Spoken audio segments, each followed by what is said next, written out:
¿Te has puesto a pensar cómo el querubín protector engañó a la tercera parte de los ángeles? Escucha esto. Pero la Biblia nos dice que Satanás no cayó solo del cielo. Fue capaz de engañar a una tercera parte de los ángeles. Vamos a notar lo que dice en el libro de Apocalipsis, el capítulo 12 y el versículo 4. Apocalipsis 12 y el versículo 4, y luego vamos a leer los versículos 7 al 9. Apocalipsis 12, 4 y 7 al 9. Dice en el versículo 4, y su cola arrastraba, en un momento vamos a hablar de la cola, su cola arrastraba la tercera parte de las estrellas del cielo y las arrojó sobre la tierra. Y el dragón se paró frente a la mujer que estaba para dar a luz a fin de devorar a su hijo tan pronto como naciese. Piensa que su cola arrastró a ¿cuántas de las estrellas? A una tercera parte de las estrellas. Ahora noten el versículo 7. Después hubo una gran batalla en el cielo. Miguel y sus ángeles luchaban contra el dragón, y luchaban el dragón y sus ángeles. Pero no prevalecieron, ni se halló ya lugar para ellos en el cielo. Y fue lanzado fuera el gran dragón, la serpiente antigua, que se llama Diablo y Satanás, el cual engaña al mundo entero. Fue arrojado a la tierra, y ahora escuchen, y sus ángeles fueron arrojados con él. ¿Cuántos ángeles? ¿Cuántos arrastró con su cola? Recuerden eso, con la cola, muy importante. ¿Qué significa eso? En un momento vamos a ver. Con su cola arrastró una tercera parte de las estrellas, y las estrellas representan ¿qué cosa? Representan ángeles. Ahora yo pregunto, ¿cuántos ángeles hay? Vamos a ver lo que dice Apocalipsis 5 y el versículo 11.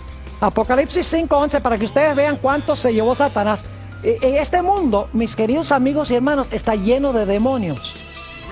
No solamente tenemos problemas con Satanás, sino hay millones de seres inteligentes, todos egoístas, que no le interesa a la gente acá, les hace pensar que les interesa a la gente, que no aman a Dios para nada, que pisotean la santa ley de Dios y quieren traer ruina y destrucción sobre todos los seres humanos. Es decir, son egoístas, no tienen nada de amor para con otras criaturas.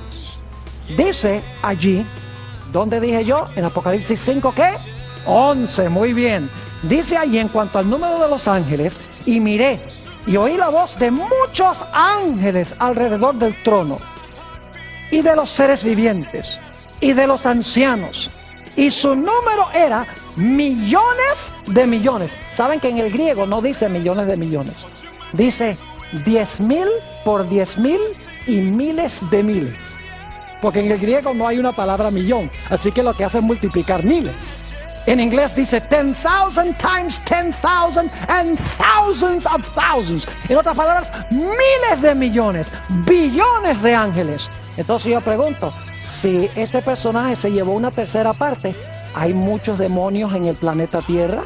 No cabe duda alguna. Pero la buena noticia es que por cada ángel malo hay dos buenos. Gloria a Dios, porque solamente cayó una tercera parte de los ángeles. Ahora, ¿cómo logró este personaje convencer a tantos ángeles que lo siguieran?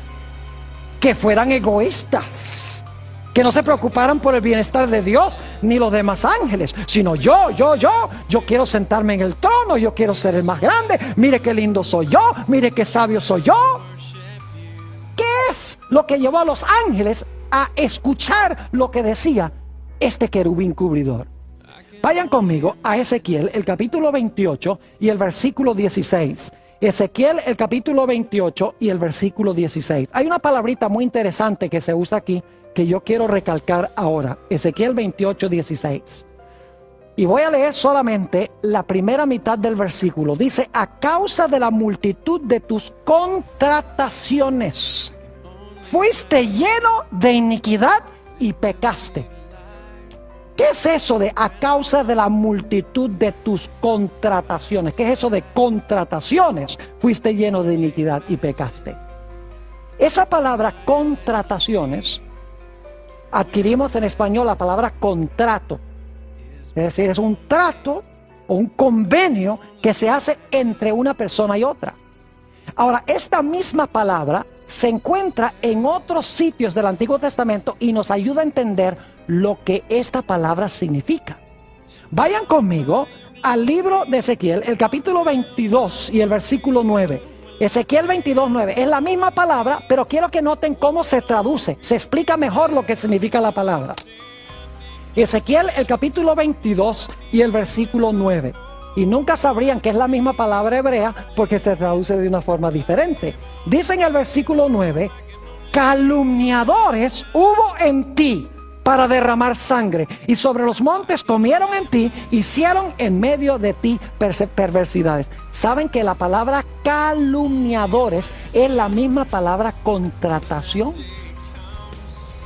¿Cómo es que este personaje logró ganar a una tercera parte de los ángeles? Calumniando. ¿Calumniando a quién? Calumniando a Dios. Noten también en Levítico 19 y el versículo 16, Levítico 19, 16, la misma palabra y cómo se traduce esta palabra. Levítico 19 y el versículo 16 dice, no andarás chismeando entre tu pueblo, no atentarás contra la vida de tu prójimo, yo Jehová. Esa palabra chismeando es la misma palabra que se traduce contratación. Es decir, ¿qué método usó Satanás? ¿Qué método usó el querubín cubridor para engañar a los ángeles? Usó calumnias y ¿qué? Y chismes. Empezó a decir, ustedes creen que Dios está muy preocupado por ustedes y que Dios los ama a ustedes. Él tiene esa ley que quita la libertad. Si ustedes aceptaran mi liderazgo, yo los haría libres. No más ley, no más obediencia a las reglas de Dios. Serían libres para hacer lo que ustedes quieran. Lo mismo que le dijo a Eva, seréis como dioses sabiendo el bien y el mal. Ya Dios no les va a decir que es bueno y es malo. Ustedes lo van a saber por ustedes mismos. ¿Están entendiendo? Increíble esta rebelión que estamos estudiando. Calumniadores. Ahora, ¿recuerdan ustedes la cola? Dije que íbamos a hablar de lo que significa la cola. Arrastró con la cola. Vayan conmigo a Isaías, el capítulo 9 y el versículo 15. Isaías, el capítulo 9 y el versículo 15. Fíjense qué interesante esto. La Biblia se explica sola cuando uno compara un texto con otro. Cuando uno encuentra la cola en Apocalipsis, busca la cola en otras partes de la Biblia para saber qué significa. Noten Isaías, el capítulo 9. ¿Y qué versículo dije yo? Muy bien, están conmigo. 9:15 dice: el anciano y venerable de rostro es la cabeza. El profeta que enseña mentira es la cola. ¿Qué es la cola? Alguien que habla ¿qué? Mentira. Entonces, ¿qué significa que la cola arrastró a una tercera parte de los ángeles? Significa que los arrastró echando ¿qué cosa? Echando mentiras en cuanto a Dios, diciéndole, si ustedes me ponen a mí en el trono, las cosas van a andar tanto más bien y van a ser más felices, porque esas reglas, esa ley de Dios es una ley demasiado estricta. ¿Y quién quiere obedecer esa ley? Note lo que dice San Juan 8 y el versículo 44. San Juan, el capítulo 8 y el versículo 44. Habla sobre este personaje al comienzo y el método que usó. Aquí Jesús está hablándole a los dirigentes judíos y dice: vosotros sois de vuestro padre el diablo, y los deseos de vuestro padre queréis hacer. Él ha sido homicida desde el principio y no ha permanecido en la verdad, porque no hay verdad en él.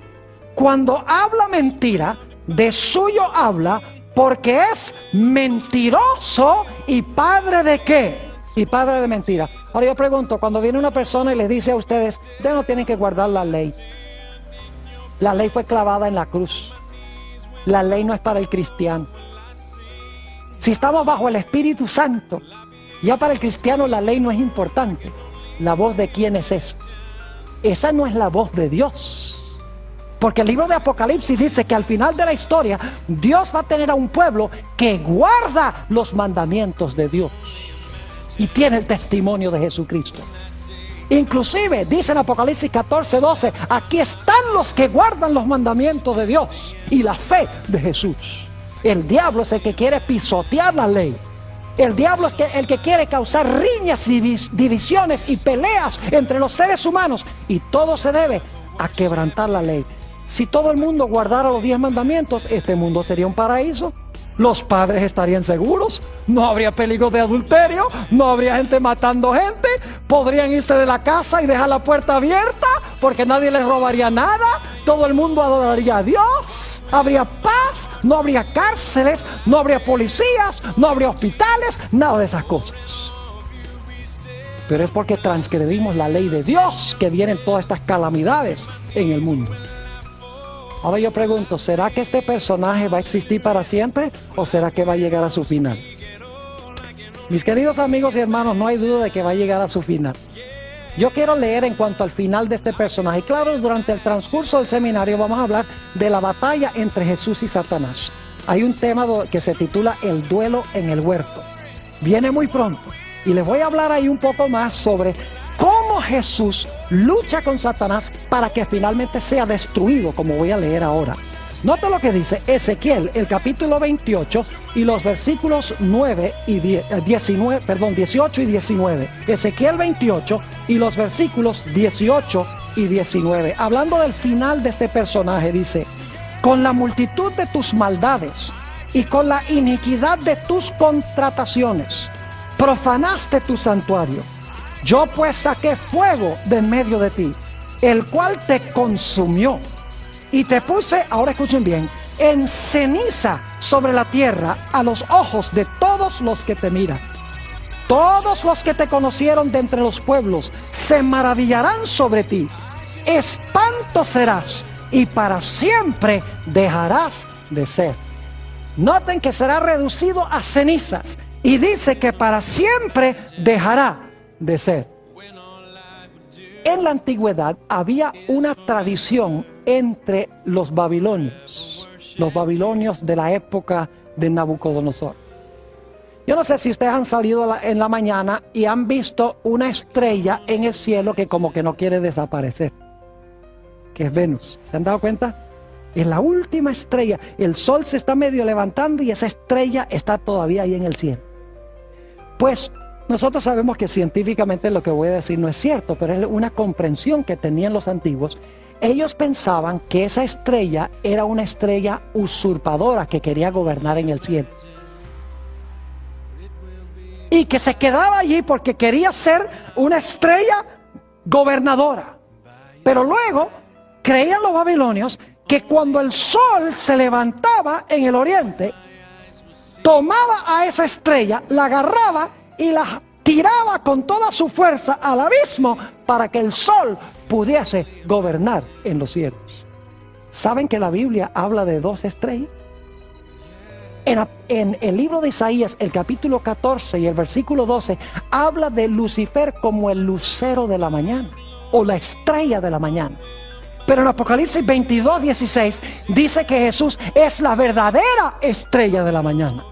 Satanás es como esa estrella que quiere quedarse gobernando en el cielo. Es un usurpador. Pero la Biblia dice que Jesús, el sol de justicia, se va a levantar y va a tomar a esa estrella rebelde, Lucifer, y lo va a echar al abismo y lo va a destruir, lo va a reducir a cenizas y para siempre va a dejar de ser. Mis queridos hermanos y amigos, solamente al final de la historia hay 2 grupos en este mundo: los que siguen a Satanás y los que siguen a Dios. Los que siguen a Satanás se distinguen por pisotear la ley de Dios, mientras que los que siguen a Dios se distinguen por obedecer a Dios. Note lo que dice Primera de Juan, el capítulo 3 y el versículo 10. Primera de Juan, el capítulo 3 y el versículo 10. Ustedes recuerdan que hay 2 simientes en el mundo, ¿no es verdad? Hay 2 simientes: la simiente de Satanás y la simiente de la mujer. Noten Primera de Juan, el capítulo 3 y el versículo 10. Escuchen bien. En esto se manifiestan los hijos de Dios y los hijos del diablo. Todo aquel que no hace ¿qué? Justicia y que no ama a su hermano, ¿qué? No es de Dios. ¿Cuántos grupos hay? 2. Están los hijos de Dios y los hijos de ¿quién? Del diablo. ¿El diablo tiene simiente? Oh, sí, tiene hijos, dice aquí. ¿Dios tiene hijos también? Claro que sí. ¿En qué se distinguen los dos grupos? Que un grupo hace justicia y ama a su prójimo. El otro grupo ama la injusticia y aborrece a su prójimo. ¿Y qué significa amar al prójimo? Significa, ¿qué cosa? Guardar la ley de Dios. El amor es el cumplimiento ¿de qué? De la ley, dijo el apóstol San Pablo. Note lo que dice también en 1 de Juan, el capítulo 2, 1 de San Juan, el capítulo 2, y vamos a leer el versículo 3 al 5. Dice, y en esto sabemos que nosotros le conocemos, si guardamos sus mandamientos. ¿Cómo sabemos que conocemos a Dios? ¿Si qué? Si guardamos sus mandamientos. Ahora escuchen bien. El que dice, yo le conozco, y no guarda sus mandamientos, el tal es mentiroso y la verdad no está en él. Yo pregunto, ¿quién es el padre de mentira que leímos en Juan 8:44? ¿Quién es el que comenzó con la mentira? El diablo. Y aquí dice que el que dice que conoce a Dios y no guarda sus mandamientos, el tal es que mentiroso y la verdad no está en él.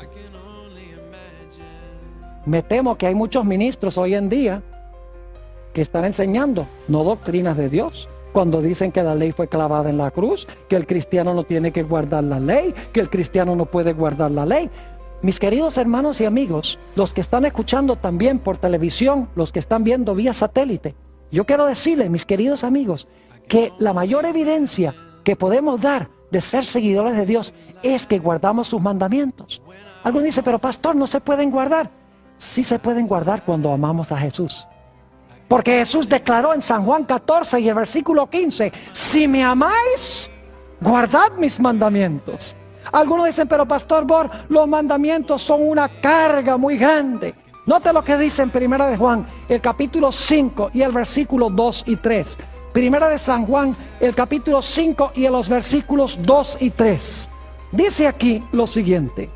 En esto conocemos que amamos a los hijos de Dios, cuando amamos a Dios y guardamos sus mandamientos. Pues este es el amor de Dios, que guardemos sus mandamientos. ¿Qué es el amor de Dios? ¿Qué? Que guardemos sus mandamientos. Y sus mandamientos no son ¿qué? Gravosos. Sus mandamientos no son pesados, no son una carga como muchos cristianos dicen. ¡Ay, esa ley de Dios es una carga tan grande! Pues no aman a Dios.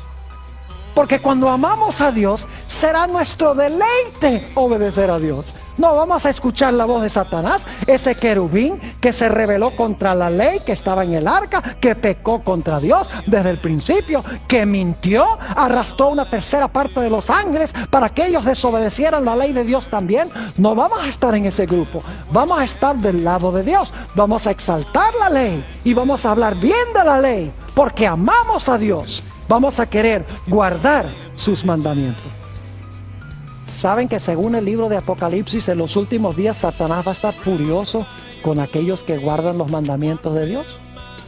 Aquellas personas que dicen que no se pueden guardar los mandamientos tienen un problema, porque Dios dice que sí va a tener un grupo que los guarda. Entonces, ¿a quién le creemos? ¿A lo que dicen los hombres o a lo que dice Dios? El diablo odia la ley y va a odiar y tratar de destruir los que guardan la ley. Noten lo que dice Apocalipsis 12 y el versículo 17. Y quiero que noten cómo se encuentra Génesis 3:15 en este versículo. ¿Recuerdan los 4 elementos? Enemistad, una mujer, ¿qué más? Una serpiente o dragón, ¿y qué más? 2 simientes o simientes. Ahora fíjense Apocalipsis 12 y el versículo 17 dice, entonces el dragón, que se identifica también como la serpiente antigua, el diablo y Satanás, ya lo leímos. Entonces el dragón se llenó de ira ¿contra quién? Oh, tenemos una serpiente y una mujer. Se llenó de ira contra la mujer. ¿Hay enemistad también ahí? Oh, entonces hay una serpiente o un dragón, hay una mujer, hay enemistad. ¿Simiente también hay? Note lo que sigue diciendo. Entonces el dragón se llenó de ira contra la mujer y se fue a hacer guerra contra el resto de la descendencia de ella. Se fue a hacer guerra contra el remanente, dicen algunas versiones, el remanente de la simiente de ella. ¿Y qué características tiene esa simiente que Satanás odia tanto? Dice, los cuales guardan los mandamientos de Dios y tienen, ¿qué cosa? Y tienen el testimonio de Jesucristo. ¿A quiénes va a odiar Satanás? A los que guardan los mandamientos de Dios y tienen, ¿qué cosa? El testimonio de Jesucristo. ¿Cuántos grupos entonces va a haber al final de la historia? 2. Los que son egoístas y los que aman a Dios y a su prójimo. Los que pisotean la ley y los que obedecen la ley por amor a Dios. Quiero hacer muy claro que no guardamos la ley para que Dios nos salve. No guardamos la ley para ganar la salvación o para que Dios nos mire mejor. Guardamos la ley en consecuencia de la salvación. Guardamos la ley porque amamos a Jesús por lo que Jesús ha hecho. ¿Quién no va a querer guardar la ley cuando nos damos cuenta que fue nuestro pecado que llevó a Jesús a la cruz? Si el pecado llevó a Jesús a la cruz, el pecado o la transgresión de la ley es algo terrible. Y no vamos a querer seguir cometiendo lo que llevó a Jesús a la cruz. Cuando miramos a la cruz, odiamos el pecado y amamos a Jesús y amamos a su santa ley. No estemos en el lado de Lucifer. Mis queridos hermanos y amigos, los que están viendo por televisión vía satélite, escojamos seguir a Dios y guardar su santa ley.